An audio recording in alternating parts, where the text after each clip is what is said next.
So, just looking at some of my videos and stuff like that. So I guess my goal this year is to make higher quality videos with better sound.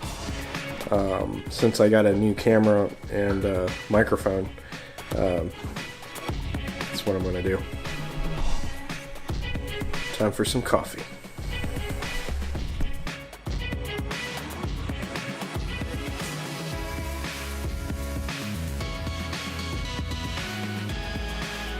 So, I don't really watch the news anymore. I just look at it online because it's faster than all the garbage you have to go through before you can get to the story.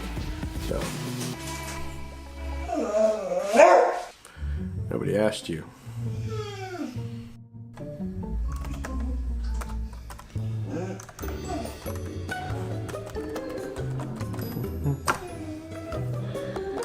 Let's see.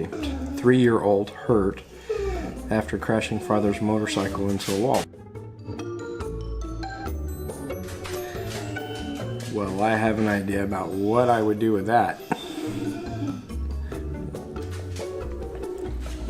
Okay, so the 3-year-old that got hurt,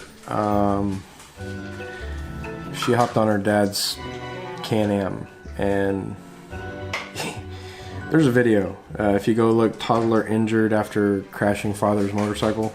It was at this moment he knew. He fucked up.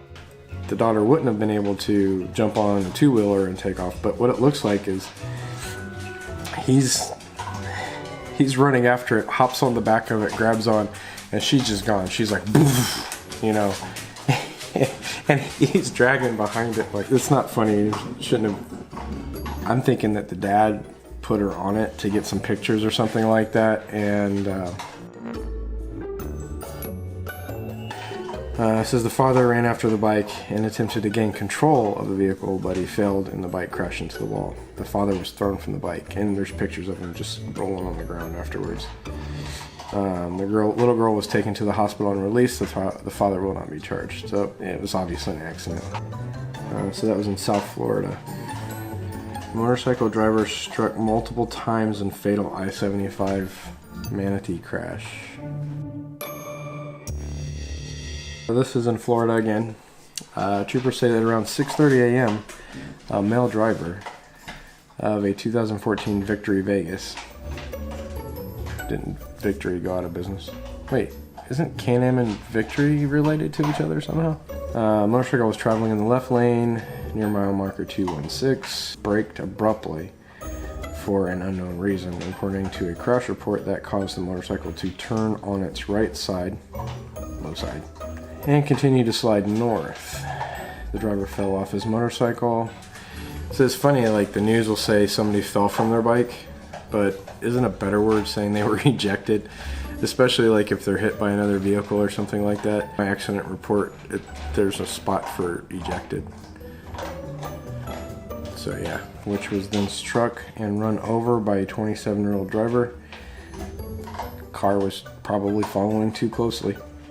The car came to a stop in the left lane, but the motorcycle driver's body lay on the left lane. According to the Florida Highway Patrol, the motorcycle driver was struck by 3 vehicles. His body came to a final resting position in the center lane of I-75. So, started in the left lane, got hit, knocked into the center lane by 3 vehicles. Like, people just run shit over in the middle of the highway. They had to have seen it happen, but nobody in the other lane slowed down just in case. That is so just inconsiderate, really.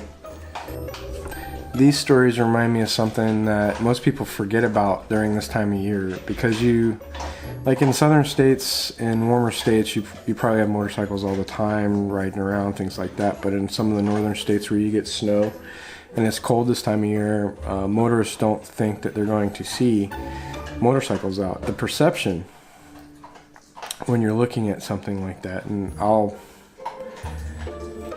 I figured out how to show this perception thing I'm talking about.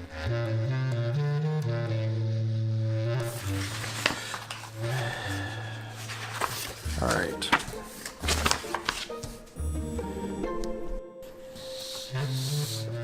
Okay. So, when we're talking about perception.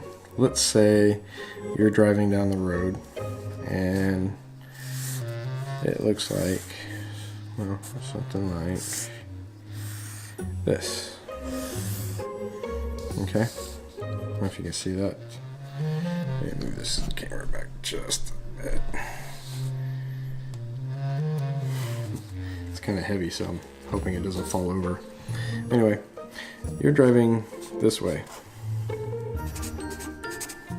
Right? That's you. There is, this is you on a motorcycle.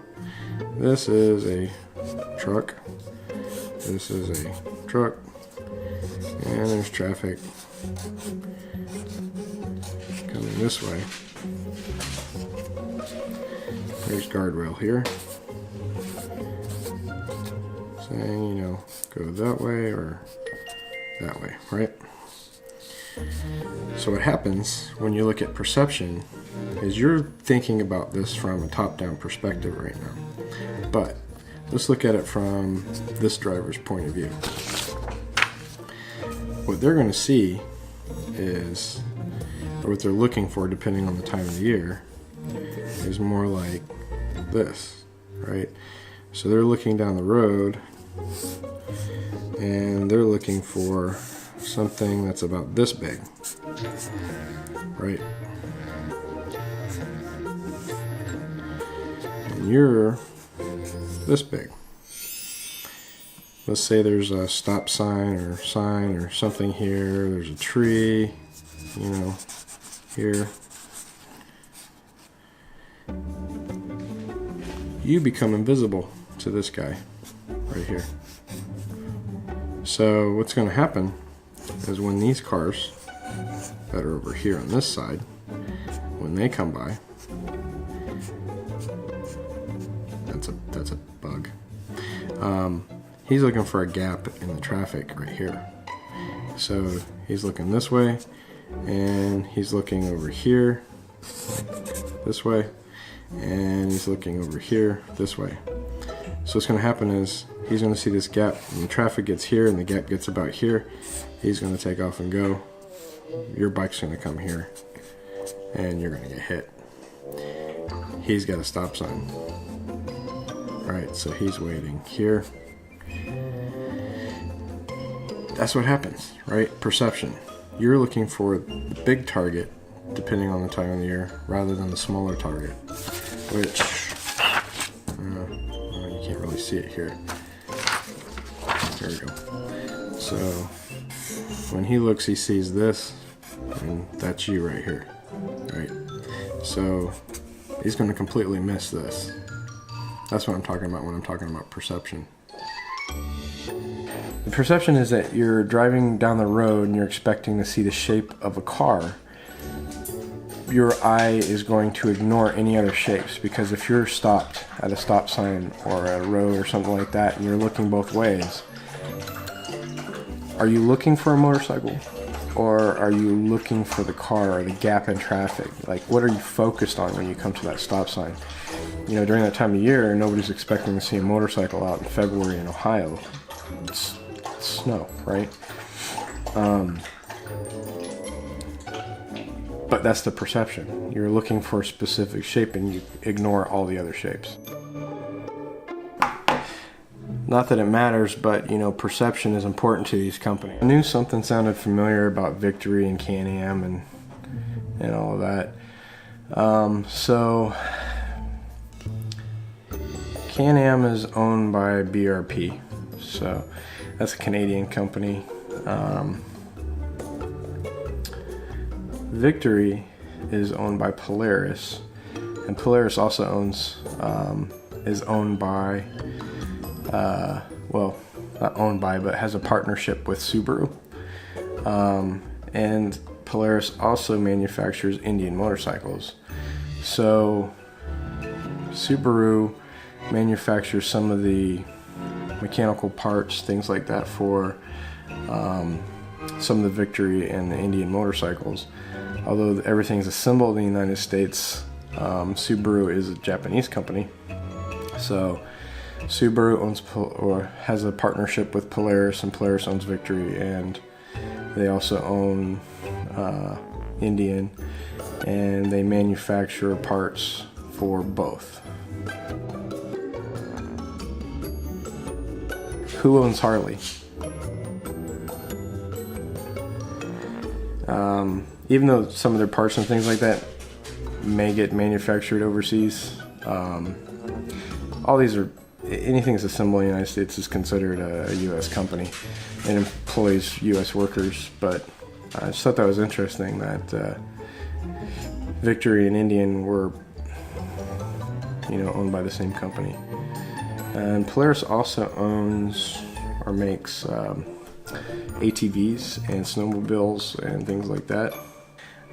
They make the ATV like quads and things like that, like the Ranger and the RZR.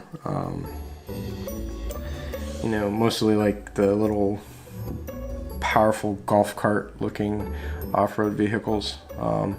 They look like they're a lot of fun, but I just thought that was kind of interesting. Companies, where their parts are manufactured, if their parts and their bikes and everything else are made in the United States. Price is a factor, but not to me as much as the customer service and not having the hassle. Like, if something goes wrong with my bike, who's going to go the extra mile to make sure that I'm a happy customer and that they want me to come back? I've had that experience with Harley, and that's why, I'm riding Harleys. So if that experience ever changes, though, you can bet that I'm going to go to someplace else that has really good customer service.